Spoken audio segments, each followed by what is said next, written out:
Je m'appelle Arnaud, je suis technicien écologie et éducation environnement au Parc national de Guyane. Je ne suis pas né ici, j'ai grandi en Alsace, mais du côté maternel, mon grand-père est créole guyanais. Petit, j'ai eu la chance d'avoir des parents qui aimaient bien la nature aussi, donc on allait faire des petites balades. J'ai pu aller skier, j'ai adoré faire de l'escalade.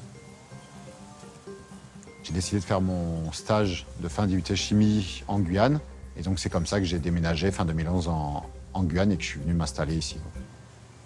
Maintenant, je vis à Camopi, dans un village amérindien. J'ai ce qu'on appelle un carbet, ces petites maisons en bois. Le confort, il est assez relatif. J'ai des panneaux solaires, batterie, pas d'eau chaude. On s'y habitue, on s'y fait.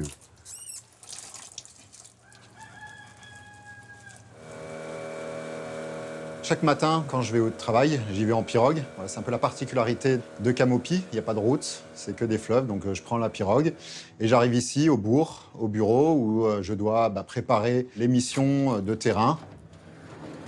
Donc globalement, je fais tout ce qui est suivi de faune, de flore. On est amené à partir parfois 3 semaines de mission. Et là, on se retrouve souvent en autonomie.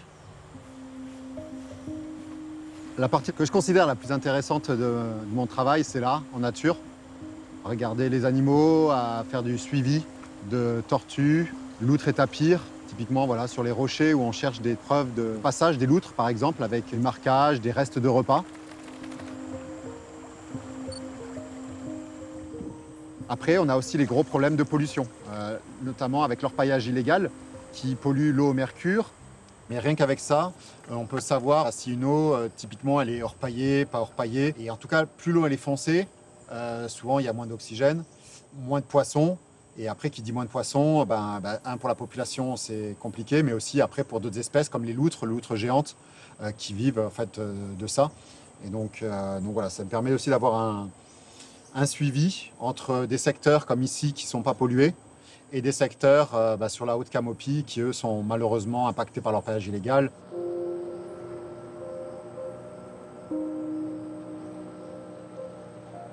Les Amérindiens sont un peu ce qu'on appelle animistes, en fait. C'est des personnes qui sont très proches de la nature, qui ont des croyances, des esprits, de l'eau, de la forêt, des animaux.